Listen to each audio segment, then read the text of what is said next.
I graded a Gem Mint 10 on a Wizards of the Coast holographic card that I pulled myself from a pack back in 2020. Today I'm going to tell you about how that all happened. Before we get started in today's story, I want to say that today's video is sponsored by Geminspectorllc. Have your cards pre-graded by GemInspector today to optimize between grading scales at PSA and CGC. Thank you, GemInspector. So, back in 2020, the Wizards of the Coast vintage sector of the Pokemon card market was absolutely on fire. This is partially attributed to our man Logan Paul popping in and getting into first edition base set, being featured in other people's content, making deals with Gary King Pokemon for a first edition base set Charizard that would ultimately be regraded at BGS into a pristine 10. That paired with already growing interest flooding back into the IP, and then the perfect storm of everybody being cooped up in their homes really led to an explosion in the Pokemon market, and vintage was the first big thing that popped off during that cycle. Now, I had my eye on vintage cards a little bit early because I had been in the hobby back in 2019, but only for the tail end of 2019. So I think I got back in. I was reflecting on this somewhere around the September timeframe of 2019. And as I've mentioned in other videos, I guess, I was just ripping Cosmic Eclipse packs, some Evolutions packs that were on shelves, stuff like that. Nothing really high capacity, but I was at the time purchasing vintage booster packs off places like eBay and even Amazon, if you can believe that. I was purchasing Jungle booster packs off of Amazon for $50 a piece, and I was also getting Fossil packs off of eBay for about the same price. Unfortunately, at that time, I never went back into the base set packs because I thought they were just too expensive. Look at me now. So that's wild. I probably should have opened more of those because it's getting harder and harder to justify something like that, at least for me personally. However, while I was ripping packs, I really didn't have a ton of luck. I remember opening a non-holo Scyther out of Jungle pack that I ripped, which is my personal favorite card. Other than that, I think I hit a non-holo Kangaskhan or Wigglytuff, nothing super impressive. And then, of course, when it came to Fossil packs, it was kind of more of the same. As I was ripping Fossil packs, I remember getting a pack that was actually weighed at 21 grams.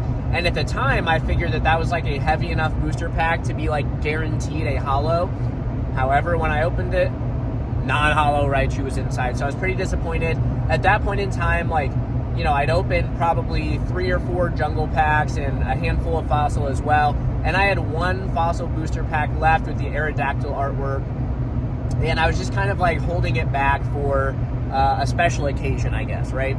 So, as time went on, I'm just casually collecting, living about my life. Well, my wife got a food scale, and that was an interesting thing for me because I was as my wife is getting into baking, we now have this special device in our house that I know you can use to weigh booster packs. And the last remaining pack that I had from the Fossil set had not been weighed, allegedly. It was just found in some lady's closet, is what she had said in the eBay description. If I can find that listing, maybe I'll be posting pictures of that. That would be really cool. So, with that said, I plopped this pack onto the scale, and sure enough, it was a little over 21 grams. And so, I thought to myself, well, there could be a holo, but then I had flashbacks to that Raichu that I had pulled from the other, turned out to be light Fossil booster pack, and I was a little bit apprehensive. My wife was like, well, if you're unsure, just don't open it, or if you're going to open it anyways, why does it really matter that much? And I thought she had a good point.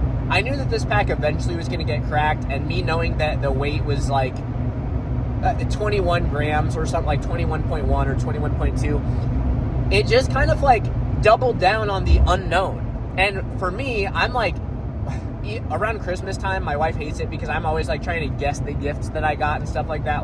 I am nosy and I don't do very well with surprises.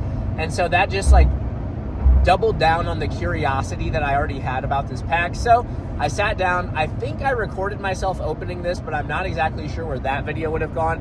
But at the very end of the Fossil booster pack, after doing the 3-card pack trick, I ended up pulling a holo Hitmonlee out of that pack. I sent that off to PSA, who promptly shut down services altogether entirely. And after a year and a half of waiting, I got my Hitmonlee card back. And I had you know, at the time I was pretty new still to the hobby, but I was exposed to a little bit of grading content through people like Leonhardt, Rhymestyle was sending off submissions, and then obviously like people like Gemin, Pokemon, and Rusty TCA Gaming had been doing grading videos as well. So I knew what to look out for at a rudimentary level at that time in my hobby career, if you will. And I looked at the edges and I didn't see whitening. I looked at the centering, it was like pretty decent. There were no scratches on the hollow, no print lines, and of course there were not any indentations, fortunately. So I felt pretty good about sending that card off, but I was very surprised when after a year and a half of waiting on PSA, it came back a PSA 8. And I just knew that that didn't sit well. And of course, after another year and a half in the hobby, so we're looking at somewhere around like late 2021 when I finally got that card back, I had actually been handling a lot more cards between then and when I got the card back, like when I sent the card off to when I got it back.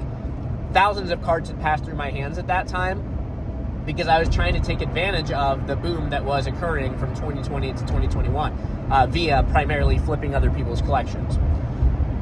Now I felt like I had, again, doubled down. That's the story of this card, it's just the doubling down effect. I knew that it was not a PSA 8. So I actually cracked that card out. That was the first PSA card I ever cracked out of a slab, and I sent it off to CGC, and sure enough, it got the CGC Gem Mint 10. Now, the neat thing about CGC, I think you can still do this to this day, but they offer this service called personalizations. And so on the back of this slab, I actually have a little note that says Drew's Hitmonlee 2020. And of course, that's because my name is Drew. I pulled that Hitmonlee in 2020. And so for that reason, I think it's just a really special card. It's awesome that I was able to pull a holo from a pack of vintage Pokemon cards myself, and then also have the full circle experience of ultimately grading a Gem Mint 10.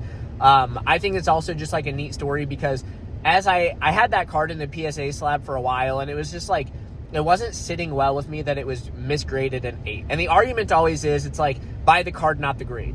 But when you have like the knowledge, or I guess the presumption or suspicion that a card is undergraded, I mean, I don't think that it's unethical. No, it's definitely not unethical, but I don't think it's like out of the ordinary to have the desire to get that card appropriately graded. And I'm so glad that it was able to work out and get its way into a Gem Mint 10 slab that it deserves, at least in my opinion, being a well-centered card with no scratches or whitening. But that's kind of my full circle story. To this day, that is the only vintage holo that I've ever pulled, and it's really awesome that I was able to also grade that card in a Gem Mint 10 with the personalization, or whatever it's called, on the back of the label too. It's just kind of like a special commemoration to my time early on in the hobby before things really got carried away like they are now. So hope that one hits you well. That's a really good story. It's a favorite of mine, and I was excited to share it with you on this channel. Again, please check out geminspectorllc for all of your TCG pre-grading needs. You can reach them at geminspectorllc@gmail.com. Thank you all for watching, and I'll see you on the next one.